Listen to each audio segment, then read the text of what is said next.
My daughter didn't want me to meet her fiancé. When I asked why, she said it would be better if I just didn't come to the wedding at all. So I followed her.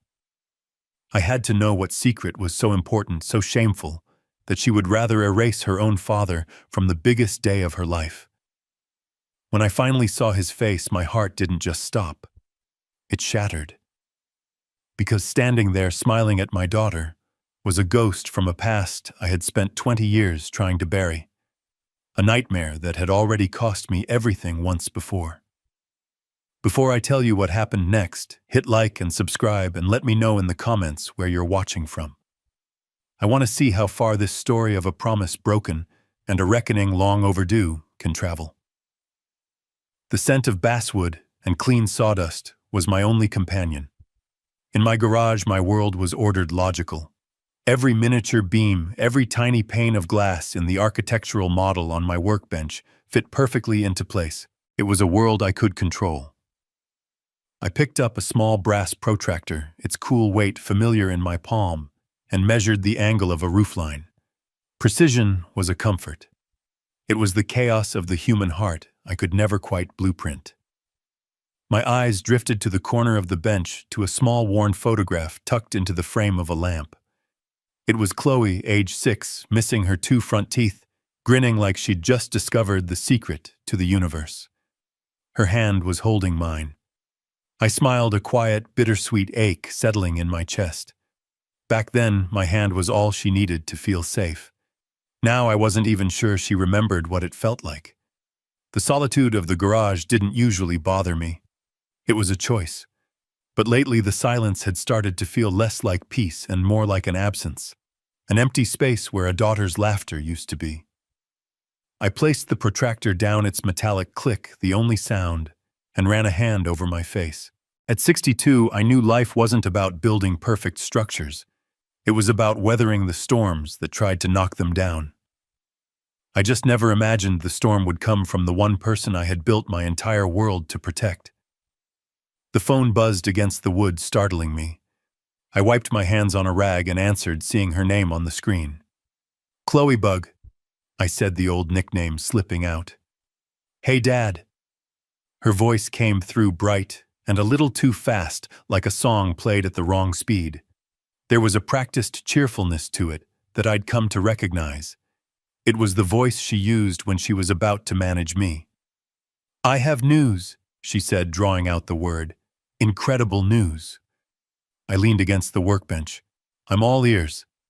There was a pause, a theatrical intake of breath. "I'm engaged." The words landed, and for a moment pure, unvarnished joy washed over me. "Honey, that's wonderful." "Congratulations." I could picture her smile, the way it lit up her whole face. "Tell me everything. Who is he? What's his name?" The answers came in a rush, a cascade of adjectives that sounded more like a press release than a description of a person. "His name is Julian, and he's just amazing, Dad. So smart, so driven. He works in real estate development, big projects. He's incredible." I smiled. "He sounds great. When do I get to meet this incredible Julian?" The line went quiet. Not for long, just a beat, but it was enough. The cheerful energy on her end flickered. "Oh, soon, Dad. Definitely soon," she said, the speed returning to her voice. "It's just, things are a total whirlwind right now. You know how it is." I didn't. I didn't know how it was to be so swept up that you couldn't find 5 minutes for your father to meet the man you were going to marry. "Of course," I said, keeping my own voice even. "Just let me know when. We'll make it happen." The rest of the conversation was pleasant but hollow, filled with details about her marketing job and my consulting work. But when we hung up, the silence in the garage felt different.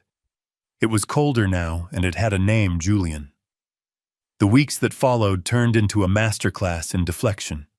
Each time I called, my suggestion of a simple dinner or even just a quick coffee was met with a new, perfectly plausible excuse. The first time it was about his family. "They're very private people, Dad. Very old money, you know. We're just trying to navigate that carefully." It was the first time she'd ever mentioned class, and it felt like a small, sharp stone lodged in my throat.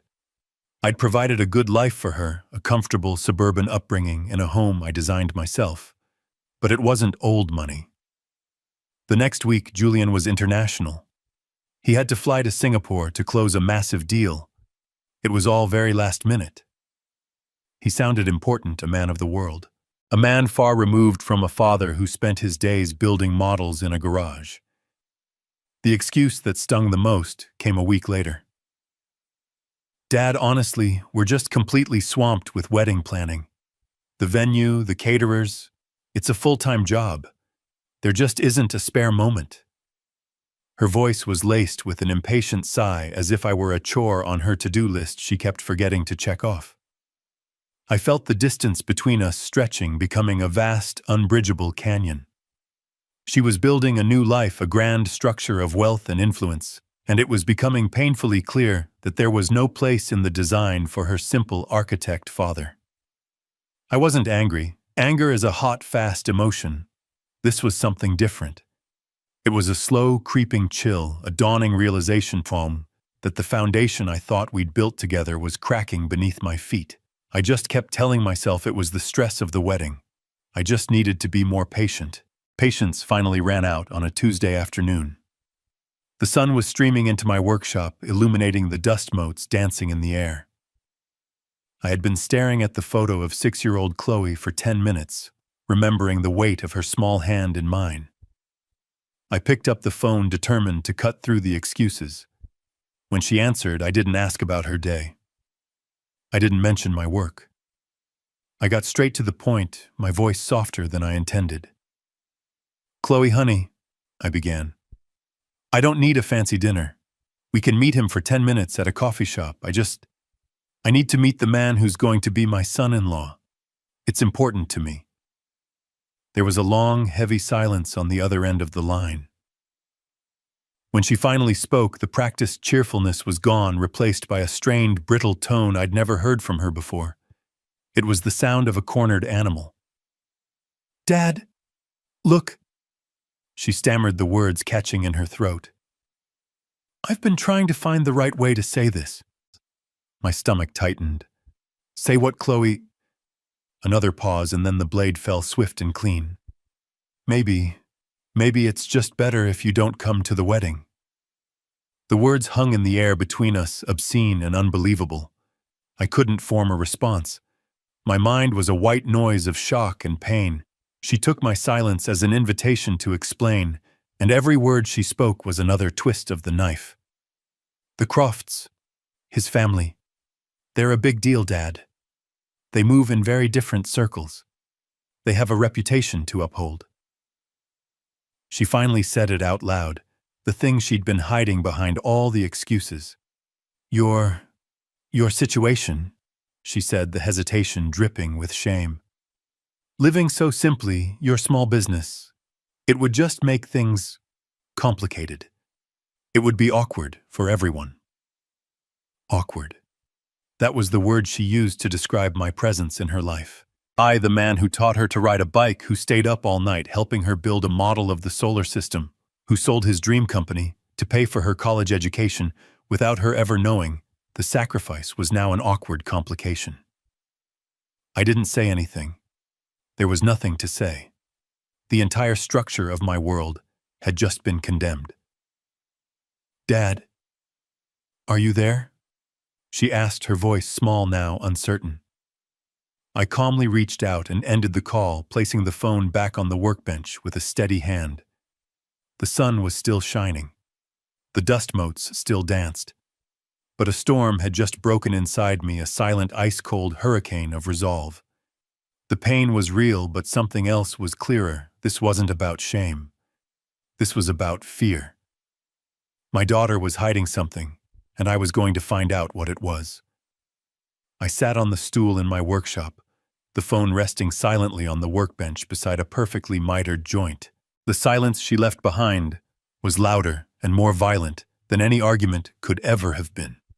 I didn't move for a long time. I simply stared at the unfinished architectural model in front of me, a miniature world of clean lines and perfect angles that felt like a mockery. Outside, a neighbor's lawnmower droned on a sound of mundane, ordinary life that no longer felt like it belonged to me. There was no rage. I waited for it, for the hot rush of indignation, the roar of a father betrayed. But it never came. Anger is a fire. This was not fire. This was ice, a deep spreading cold that started in my chest and worked its way out to my fingertips. The word echoed in the quiet of my mind. Awkward. A small, dull, insignificant word used to erase a lifetime of love. It was the word you'd use for a stain on a carpet, not a father. And in that cold, clear space where the anger should have been, a different part of my mind began to work. It was the part that designed buildings, the part that understood stress points and load-bearing walls and the critical importance of a solid foundation. I began to analyze. I replayed her voice in my head, not the cruel words, but the sound beneath them. The brittleness, the slight tremor, the speed with which she delivered the excuses, as if reading from a script she hadn't memorized properly. It didn't sound like my daughter's shame. It sounded like fear. A strong family, a wealthy family, doesn't fear the quiet father of the woman their son loves. They absorb him, tolerate him, or ignore him. They do not meticulously and frantically build a wall to keep him out. That kind of effort isn't born from snobbery. It's born from desperation. They weren't hiding Chloe from me. They were hiding something else, and my daughter was trapped in the middle, forced to be the gatekeeper. She wasn't the architect of this cruelty. She was just a piece of the design. The cold in my veins solidified into something hard and sharp. Resolve. The time for phone calls was over. The time for being patient, for being the understanding father, was over. You don't reason with a faulty design. You investigate its structural failures until you find the source of the rot. I stood up my joints, protesting slightly. I looked at the photo of her and the little girl, with the gap-toothed smile. I was still that man, the one who would protect her from anything. And I would. Even if it meant protecting her from the life she had chosen. I walked out of the garage, leaving the perfect miniature house behind. I had a real-world problem to solve. My daughter was a creature of habit. It was one of the few things about her that hadn't changed. Even as she was pushing me away, she would drop little breadcrumbs of her life into our strained conversations, details I would store away without even realizing it. Wednesdays are my big client lunch days, she had mentioned a month ago. Always downtown, always somewhere impressive. It was a small detail given freely, but now it felt like a key. On Wednesday morning, I put on a simple pair of dark slacks and a gray polo shirt, clothes that would make me invisible.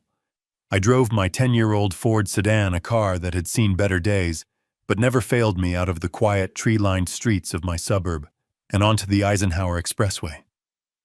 The drive into the city felt different this time. Usually I avoided the downtown hustle, the canyons of glass and steel that felt cold and impersonal. But today I was a hunter, and this was the hunting ground. I felt a strange sense of calm, the kind that comes when you finally stop agonizing and start doing. I was no spy, no private investigator. I was just a father armed with a piece of a puzzle, heading into the heart of the city to find the rest. I parked the car in a public garage several blocks from the upscale business district she'd mentioned, the River North neighborhood. The air here was different, thick with the scent of ambition and expensive perfume. I walked, letting the lunchtime crowds of sharp-suited men and women swallow me up. I felt like a ghost, a relic from a different time, and that was exactly how I wanted it. I found a spot across the street from a row of restaurants whose names were etched discreetly on polished brass plaques. I knew which one it would be before I even saw her. It was the newest, the most ostentatious, a place called Ethelred, with dark wood doors and a valet stand where sleek black cars purred as they dropped off their passengers.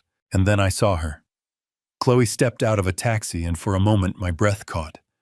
She looked stunning, dressed in a cream-colored business dress that probably cost more than my monthly mortgage payment. She looked powerful, confident.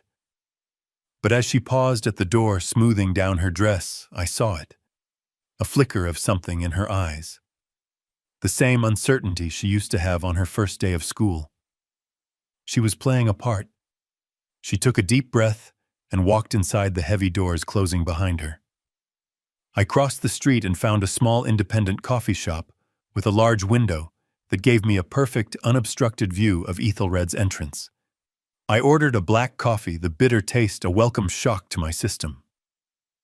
I sat at a small table by the window, the warm mug cupped in my hands, and I watched. I was an architect. I spent my life studying how things were put together, and I knew with a certainty that settled deep in my bones that I was about to see the fatal flaw in my daughter's new life. Every person who entered or exited the restaurant drew my attention. I analyzed their clothes, their posture, the way they carried themselves. This was the world that considered me an inconvenience. The minutes ticked by, stretching into a half hour. I nursed my coffee, my focus never wavering from that door. I was prepared to wait all day. My daughter had built a wall around her life, but she had made a mistake. She had forgotten that I was the one who taught her that every wall has a weak point, and I was about to find it. I just had to wait and see who came to meet her behind it. I watched my daughter sit alone at a table for two, a single white rose in a slender vase between the empty place settings. The restaurant was the kind of place where the waiters moved like ghosts, and the ambient light was calibrated to make everyone look richer. Chloe looked small in that grand room.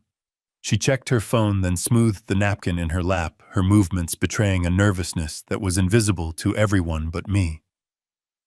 I knew every one of her tells. The way she tucked a strand of hair behind her ear when she was feeling insecure, the slight purse of her lips when she was trying to project a confidence she didn't feel. She was doing both now. I took a slow sip of my coffee. It had long since gone cold. A part of me, the father part, wanted to march across the street, pull her out of that chair, and take her home. But the other part, the new colder part of me, knew I had to stay put. I had to see this through. After what felt like an eternity, a young man appeared at the entrance. He was tall, with dark hair swept back from his forehead, and a smile that looked like it had been custom-made for magazine covers. He wore a navy blue suit that fit him like a glove, and on his wrist a watch glinted under the soft lights, a subtle but unmistakable beacon of wealth. This had to be Julian. He scanned the room, and his eyes landed on Chloe. The perfect smile widened as he strode toward her table. I watched him lean down and kiss her cheek. I watched her look up at him, a wave of what looked like relief washing over her face. I studied him, my mind working like I was analyzing a set of blueprints. I saw the easy confidence, the casual way he signaled a waiter, the entitled tilt of his head. I felt a pang, not of jealousy, but of a deep, sorrowful understanding. This was everything I wasn't. He was a vision of effortless success, of a world where doors opened without having to be pushed. I could see why Chloe was intoxicated. I could see why my simple, quiet life would feel like a lead weight tied to her ankle. For a moment, I almost believed her. Maybe this was just about snobbery. Maybe I was just a ghost from a past she wanted to escape. And then another man approached their table. He was older, in his mid-60s, with silver hair and the same confident posture as the younger man. He moved with the predatory grace of a lion, a king surveying his domain. I initially thought he was the maitre d' coming to greet his important guests. He placed a hand on the younger man's shoulder, a gesture of paternal ownership. He leaned in and said something that made Chloe and Julian laugh, and then he turned his head slightly, catching the light from the window I was looking through. My heart stopped. It didn't slow down. It didn't skip a beat. It ceased to function. The coffee cup in my hand began to tremble. The sounds of the cafe around me, the clatter of dishes, the low hum of conversation, faded into a dull roar. There was only that face. A face I had seen every night in my nightmares for 10 years, and then carried like a scar in my memory for 10 more. The eyes, a pale, cold blue. The thin, cruel line of his mouth. The arrogant smirk that had been burned into my mind as he watched my company, my life's work, get torn apart by lawyers and auctioneers. Julian Croft. My breath left my body in a ragged gasp. Time collapsed. I was no longer in a coffee shop in 2025. I was in a sterile boardroom in 2005 watching him slide a fraudulent contract across the table. I was standing in the empty shell of my architectural firm, the eviction notice taped to the glass door. I was listening to my wife Eleanor cry herself to sleep for months on end. He had taken everything: my business, my reputation, my wife's spirit. He had buried me. My eyes snapped back into focus. I looked at the older man, Julian Croft Sr. I looked at the younger man, his son, Julian Croft Jr., and I looked at my daughter Chloe laughing at something this monster had said. The name. Julian. It wasn't a coincidence. It wasn't a random man my daughter had met and fallen in love with. This was targeted. They knew. They had to have known who she was when they met her. All of it, the secrecy, the frantic excuses, Chloe's shame, it all clicked into place with the horrifying finality of a coffin lid shutting. They weren't trying to avoid an awkward social situation. They were preventing a key witness from identifying the criminals. My daughter wasn't just marrying into the family of the man who destroyed my life. She was the final piece of his victory, a trophy, a way to mock me from across the decades. The wedding wasn't a celebration. It was an execution, a final public declaration of his power over me. He wasn't just taking my daughter. He was absorbing my legacy, my bloodline into his own, erasing me completely. The coldness I had felt before was gone, burned away by a sudden white-hot surge of pure, undiluted rage. This was not a wedding. This was war, and I had just identified the enemy. I walked away from the coffee shop in a daze. The bustling sounds of downtown Chicago, the car horns, the chatter of pedestrians were a distant, muffled roar, like listening to the world from underwater. The rage was still there, a white-hot coal in the center of my chest, but my movements were steady, my path clear. Confrontation was what Croft would expect. It was what the old Elias would have done. But the old Elias was buried under 20 years of quiet survival. The new Elias was an architect of plans, and I was going to build a fortress around my daughter and a cage for my enemy. I didn't go home. I drove to a modest office building on the west side of the Loop, a place of brick and practicality far from the gleaming towers where men like Croft operated. I had only one person in the world I could trust with this. A man who had stood with me when my first world collapsed. I found his name on the directory, David Rios Forensic Accounting. His office was on the third floor, a small cluttered space that smelled of old books and strong coffee. David looked up from a desk buried under stacks of files as I walked in. He was a small, wiry man with sharp eyes that missed nothing. He was my CFO back when I had a company to be the chief of. He saw my face, and the professional warmth in his expression was instantly replaced by deep concern. He stood up, gesturing to the chair opposite his desk. "Elias," he said, his voice low. "What happened?"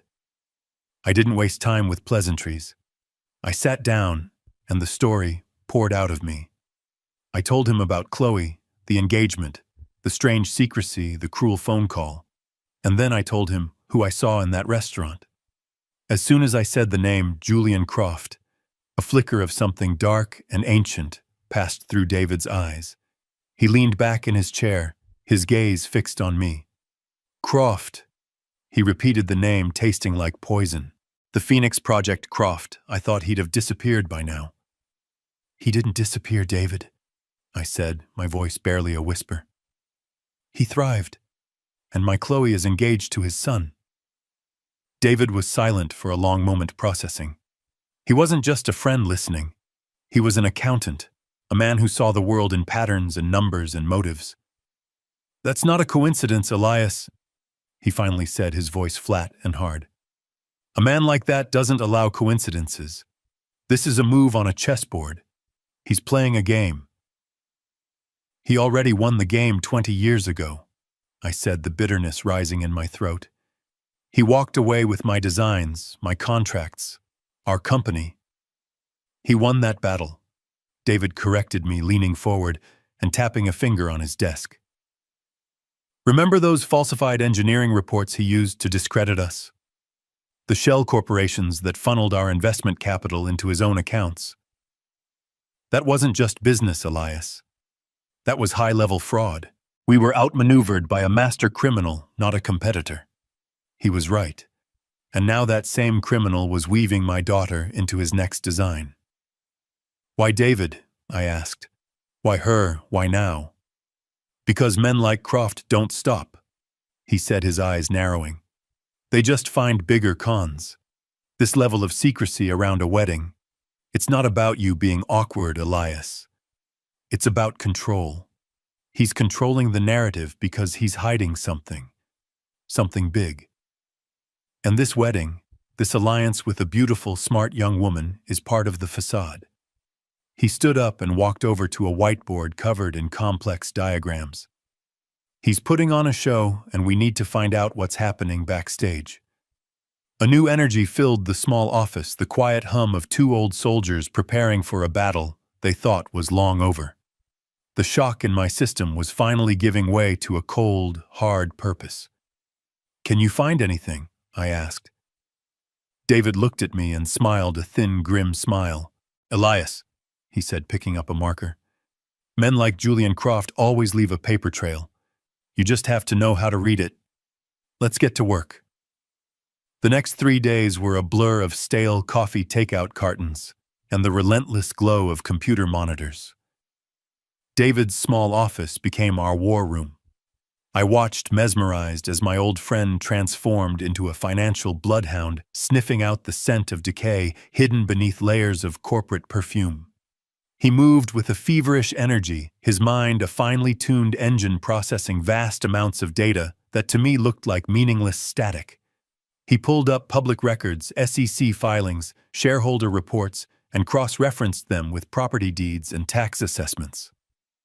My role was different. David was the master of the numbers, but I was the master of the physical world.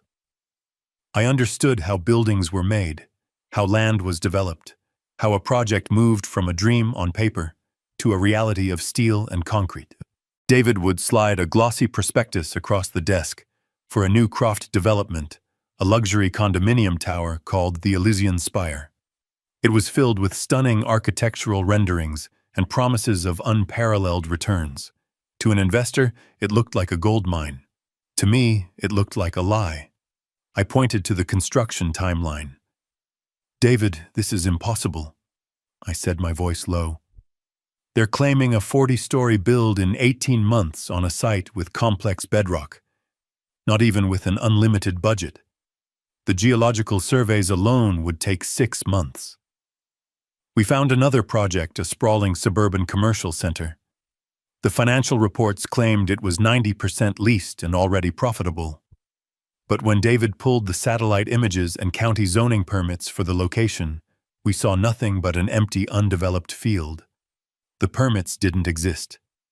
The anchor tenants they listed had no public record of ever signing a lease. It's a ghost, I murmured, staring at the screen. The whole thing is a ghost. David nodded grimly, his fingers flying across the keyboard. He's not just building one ghost, Elias. His entire empire is a graveyard. That was the moment the true picture began to emerge from the fog. It was a pattern repeated over and over. Lavish promises, beautiful brochures, and underneath nothing. It wasn't just mismanagement. It was a deliberate, intricate, and monstrous deception. David stood up and walked to the large whiteboard that dominated one wall of his office. He began to draw boxes and arrows, his marker squeaking in the quiet room. It's a classic Ponzi scheme, he explained, his back to me. But on a scale I've rarely seen. Real estate is the perfect cover. It's slow, it's complicated, and it's easy to fake progress for years. He drew a large box at the bottom of the board. Investor Group A gives him 100 million for the Elysian Spire. He drew an arrow to another box. A year later, he needs to show a profit to keep them happy, but the building doesn't exist. So he gets 200 million from Investor Group B for a new, even bigger project. He drew another arrow this time from Group B back to Group A. He takes 20 million from Group B and gives it to Group A as profits. Group A is thrilled. They tell everyone what a genius Croft is. Now everyone wants in. He continued to draw the board filling with a complex web of arrows and boxes, a financial spider's web. He's just moving money around Elias, taking from Peter to pay Paul. The problem is he's running out of Peters. I looked at the names of the investors David had managed to uncover. They weren't all faceless corporations. There were pension funds for teachers and firefighters, university endowments, retirement accounts of ordinary people who had trusted a beautiful lie. This was no longer just about me. It was about all of them. The final piece of the puzzle clicked into place late on the third night.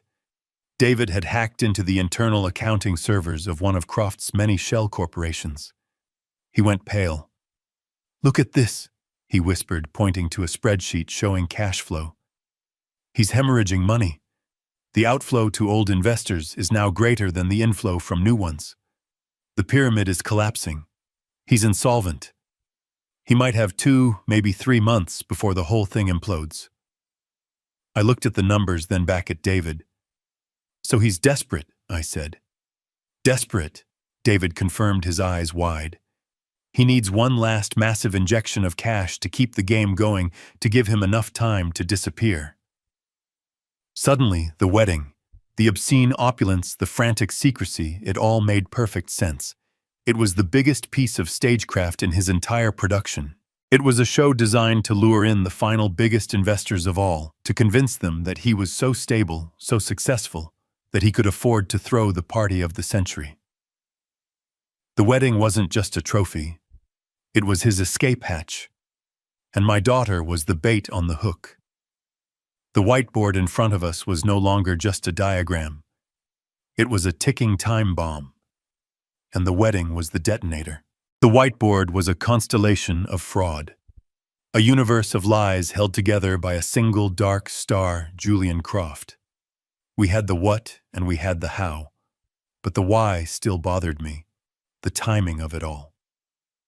I looked at David, who was staring at the board with a look of grim satisfaction, like a doctor who had finally diagnosed a terminal disease. "I don't understand, David," I said, my voice hoarse from exhaustion. "If he's on the verge of collapse, why this? Why the wedding of the century? It's like throwing gasoline on a fire. The expense, the attention. It's reckless." David turned away from the board and looked at me. "You're thinking like an architect, Elias. You think about building things that last. A con man thinks differently. He thinks about the exit. He doesn't see a fire. He sees a smokescreen." He picked up a red marker and circled a date on the corner of the board. The wedding date. "This wedding isn't a celebration," he said, his voice dropping low. "It's a stage. It is the single most important business transaction of his entire life." He explained that for a man like Croft, perception is everything. His reputation, his air of invincibility was his only real asset. As long as people believed he was successful, the money would keep flowing. The moment doubt crept in, the entire house of cards would fall. "He can't afford to look weak right now." David continued pacing in front of the board. "He can't scale back. He has to do the opposite. He has to put on the performance of his life. He needs to create an illusion of such overwhelming, obscene wealth and stability that no one would dare to question him." The pieces started to click into place in my mind, forming a picture of breathtaking evil. "The guests," I said, my blood running cold.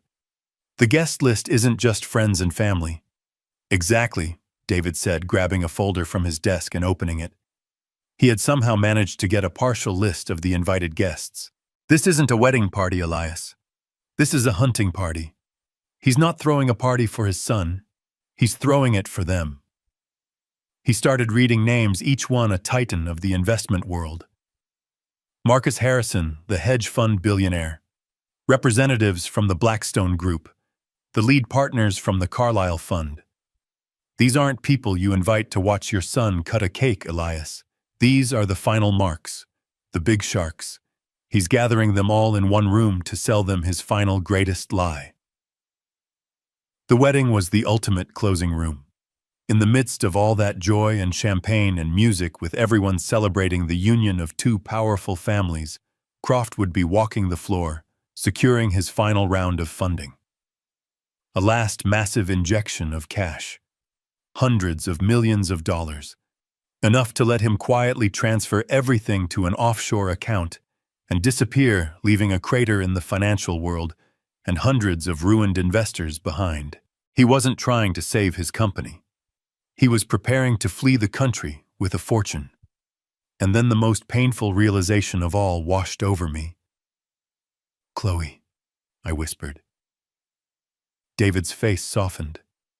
"She's the star of the show, Elias. She's the ultimate prop. She's beautiful, she's smart, she's got a good reputation. By marrying her, Julian Jr. validates the family.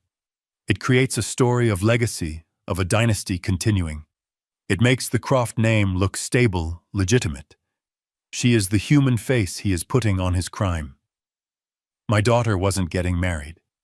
She was being used as collateral in the biggest fraud in Chicago's history.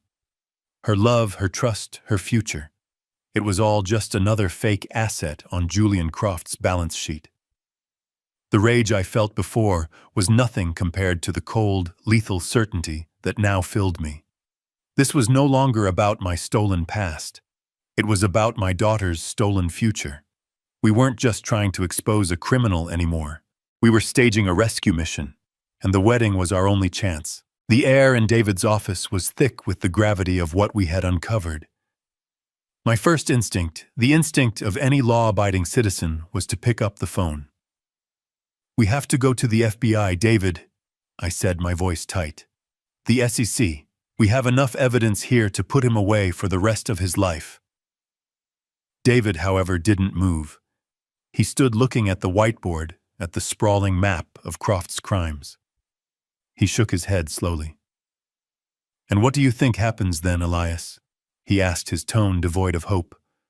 "We walk into a federal building. We get passed off to a junior agent who takes our statement. Maybe in a week a senior agent looks at it. They start the process of getting subpoenas. An investigation of this complexity. It takes months, Elias. Sometimes years." He turned to face me, his eyes tired but sharp. "The wedding is in 5 days. By the time the government even begins to understand what we've just uncovered, Julian Croft will be on a private jet to some country that doesn't know what the word extradition means. He'll be sipping a cocktail on a beach, and our evidence will be worthless." He was right.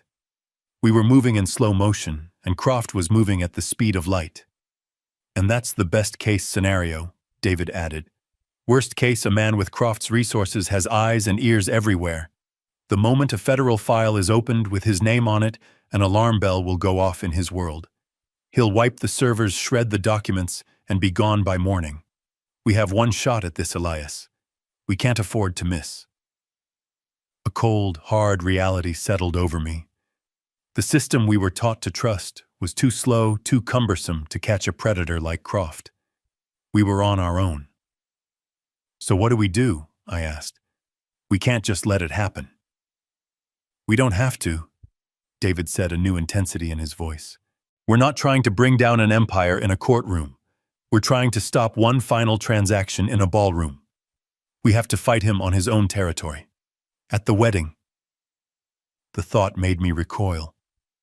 "David, my daughter is the bride. I can't turn her wedding day into a circus." "It's already a circus, Elias," he shot back, his voice firm but not unkind. "It's the most dishonest show in town. We're not there to disrupt the ceremony. We're there to disrupt the deal. We can't stop him, but his investors can." That's when the plan began to form, not as a frontal assault, but as a surgical strike. Our weapon would not be a public accusation, which Croft could easily dismiss as the ramblings of a bitter old rival. Our weapon had to be silent, undeniable, and instantly effective. It had to be the truth delivered like a poison pill. We would create a dossier, a perfectly organized, easily digestible summary of our findings. It wouldn't be a confusing pile of documents.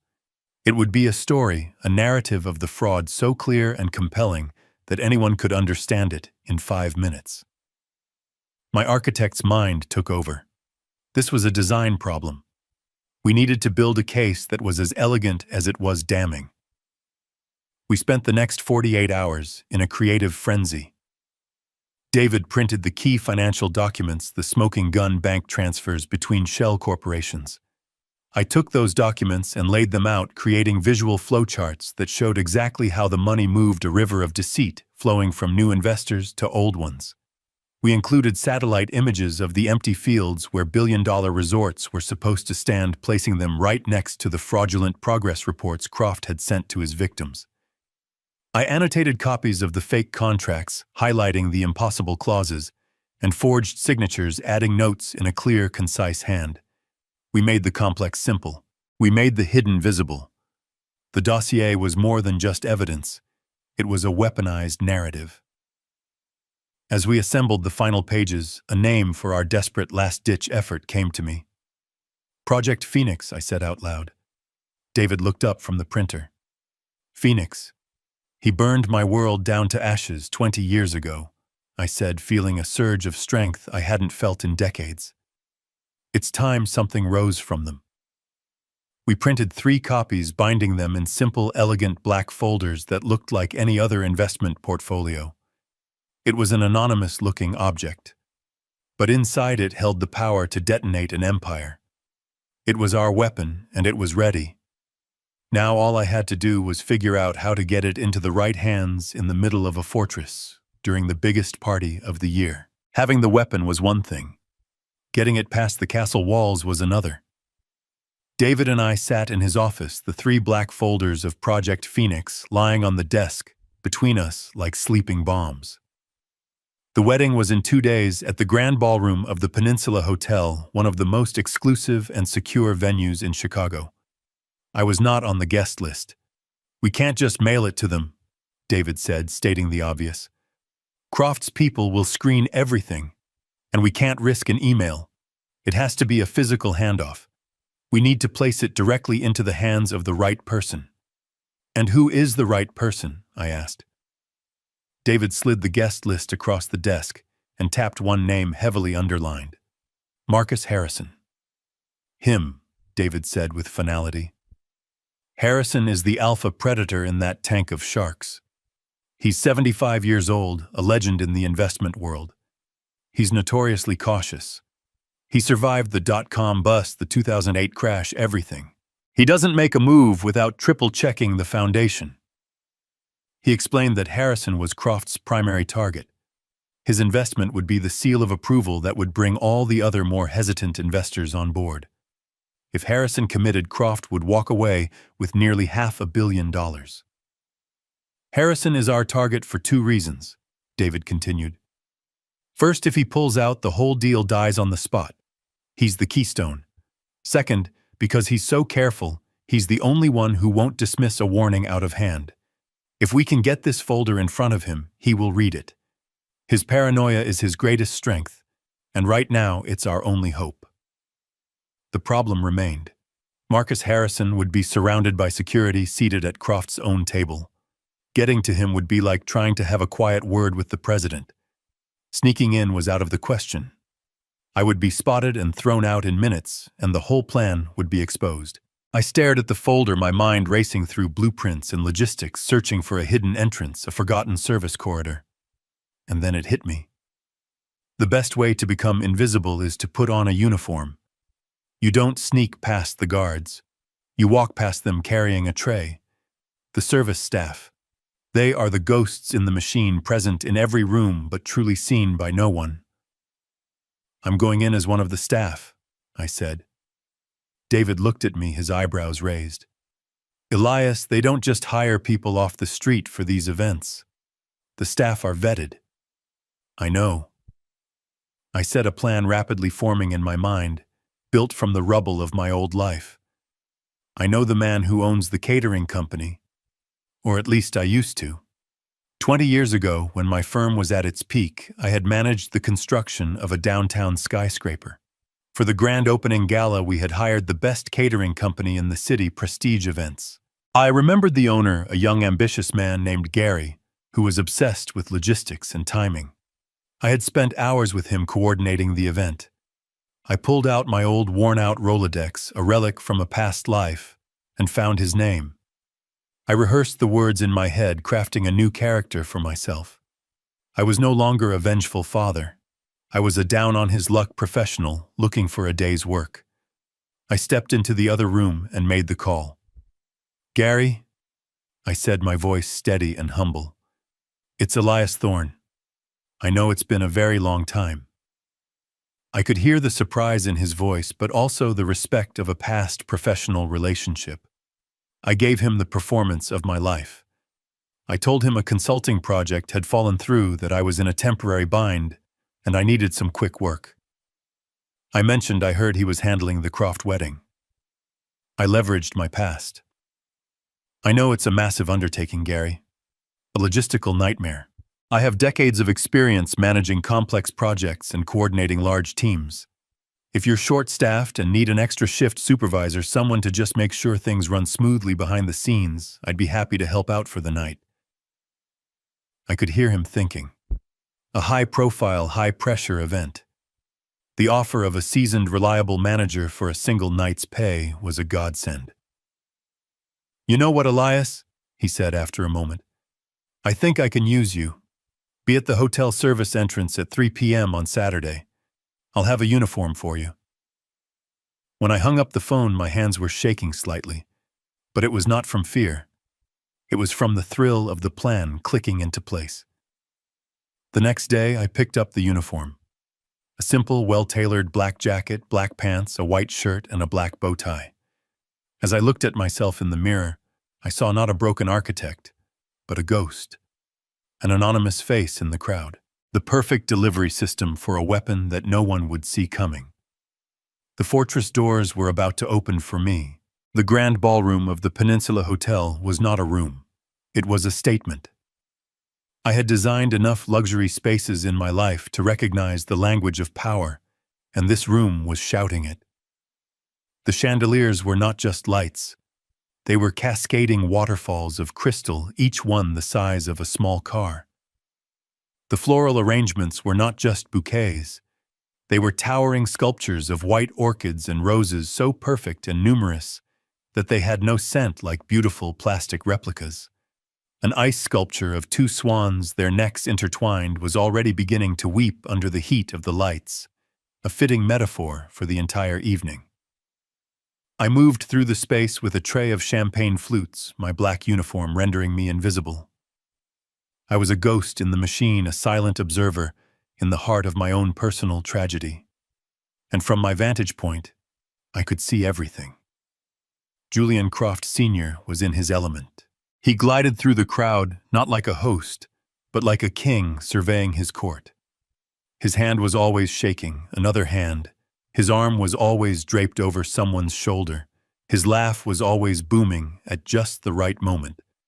He was a master performer, and this was his opening night. I watched him approach the table where Marcus Harrison sat, a silver-haired lion, surrounded by other younger predators. Croft didn't talk business. He talked about family, about legacy, about the joy of seeing his son so happy. Every word was a lie, a carefully polished stone laid in the foundation of his final con. His son Julian Jr. played his own part to perfection. He stood by Chloe's side, a handsome and attentive prince. He held her hand, he refilled her glass, he laughed at her jokes. But I watched his eyes. When Chloe would turn to speak to a guest, his smile would vanish for a fraction of a second, replaced by a look of profound boredom before snapping back into place as she turned back to him. He was an actor, and a good one, but he was just reading his father's script. And then there was Chloe, my daughter. To everyone else in that glittering room, she was a vision of bridal perfection. Her dress was a cloud of white silk, her hair was a marvel of intricate braids, and her smile was dazzling. But I am her father. I taught her how to smile. I know the difference between the one that lights up her eyes and the one she wears as a mask.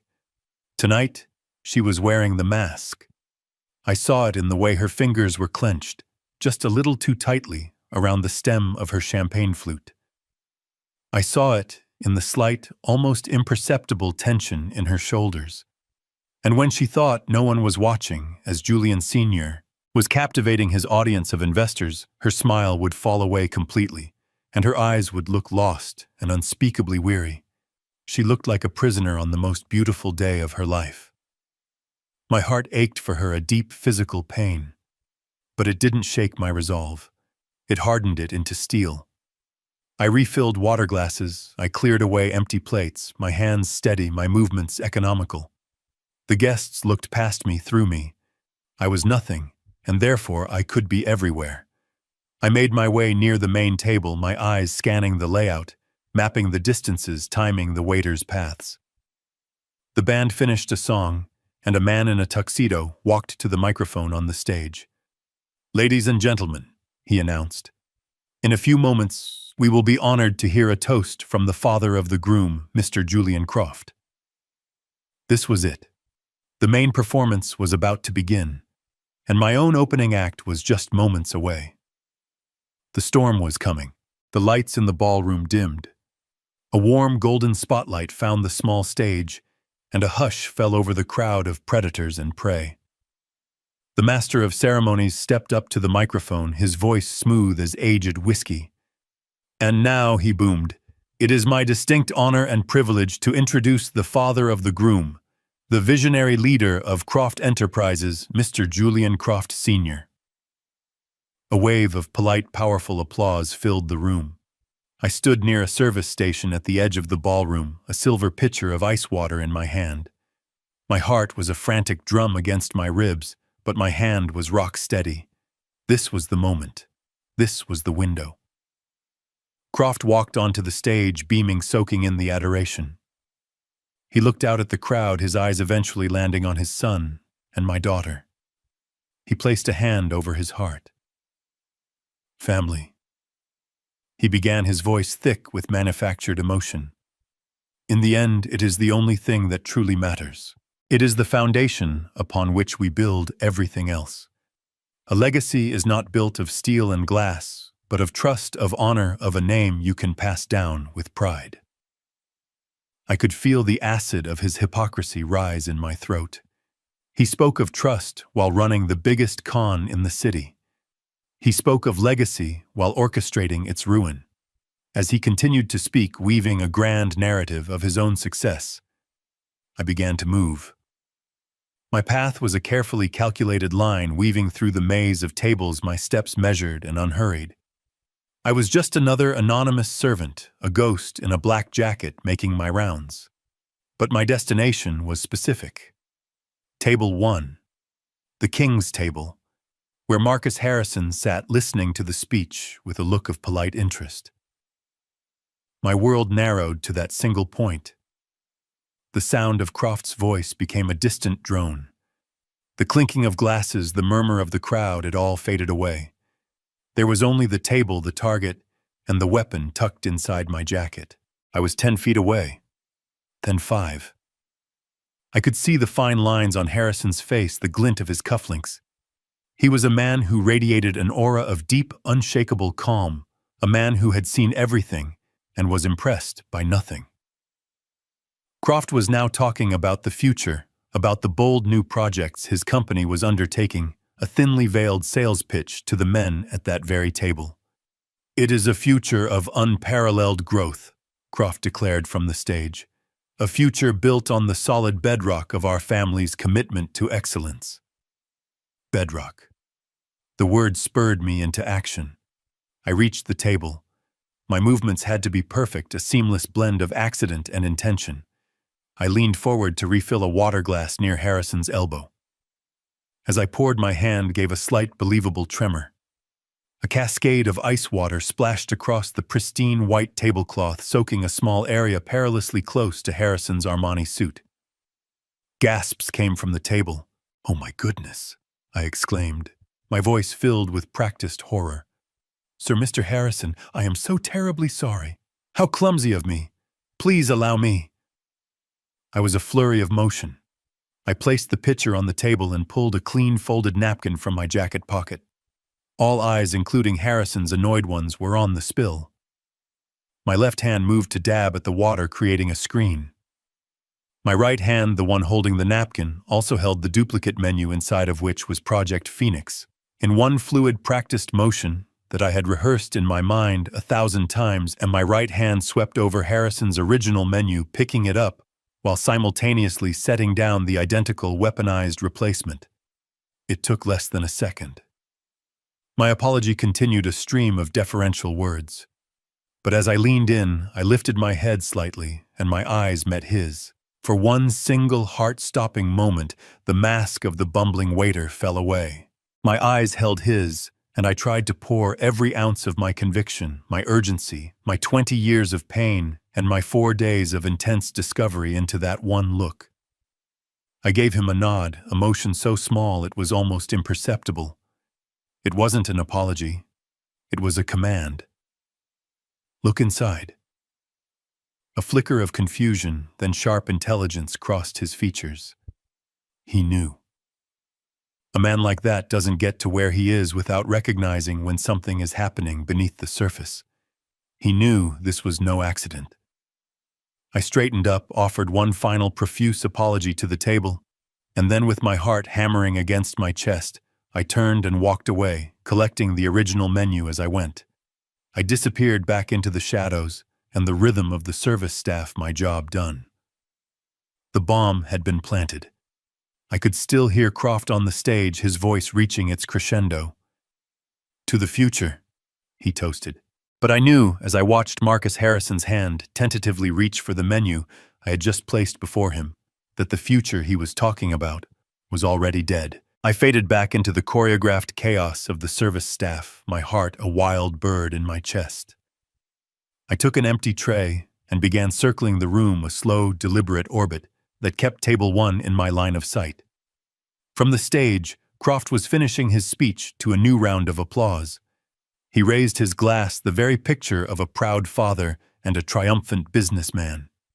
He had no idea that the ground beneath his feet was already beginning to crumble. I saw Marcus Harrison look down at his place setting. He picked up the menu, a slight frown on his face. He probably thought I had forgotten to take the old one. He opened it.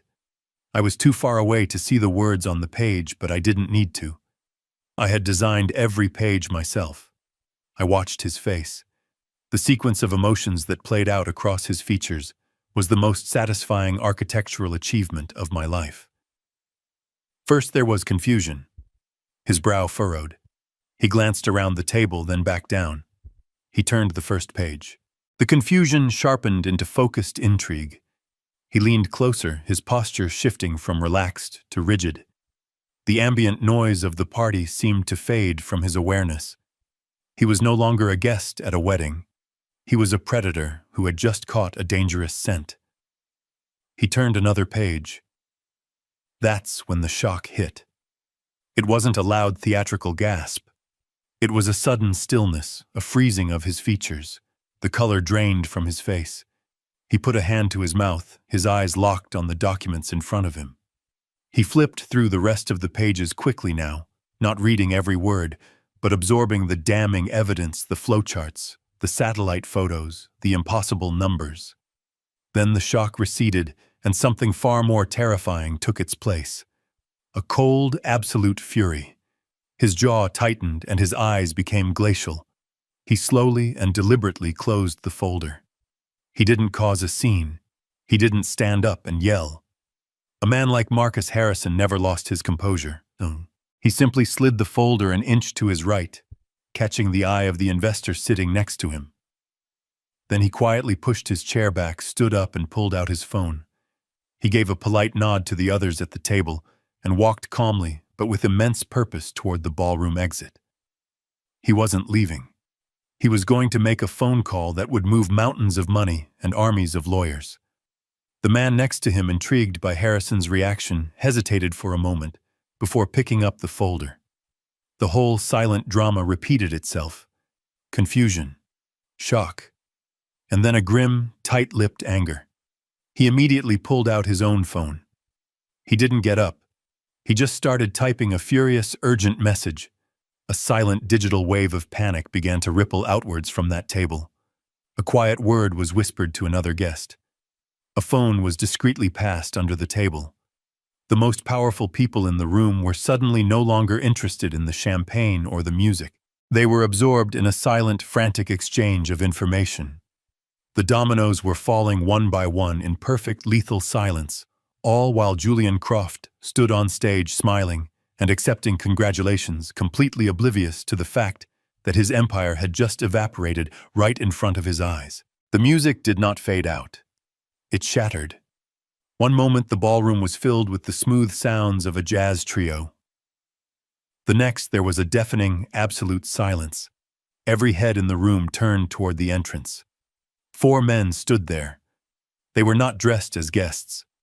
They wore dark, simple suits and moved with an unnerving, coordinated calm.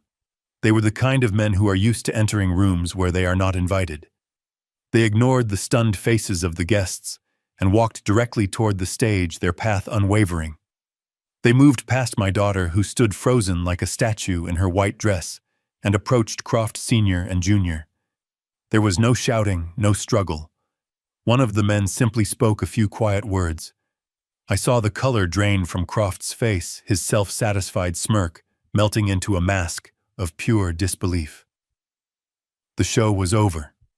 The entire glittering, fraudulent world he had built collapsed in on itself in that one silent moment. I watched my daughter Chloe, her eyes wide with a horror that was just beginning to dawn.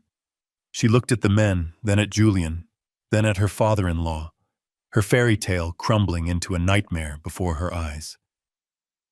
I stepped out from the shadows of the service station.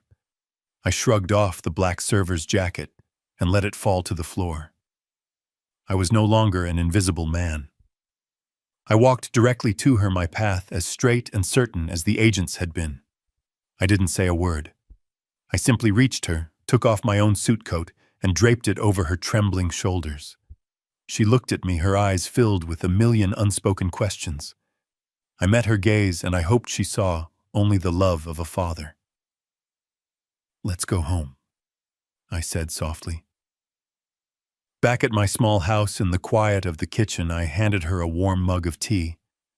The silence between us was no longer a canyon of distance and deceit. It was the quiet space where healing could finally begin. Justice hadn't been a loud explosion. It had been a perfectly executed plan. And this quiet moment was the only victory that ever mattered. This story teaches us that true strength is not measured by wealth or volume, but by quiet integrity and methodical action. The father dismissed for his simple life demonstrated that a person's real value lies in the skills and character they build over a lifetime.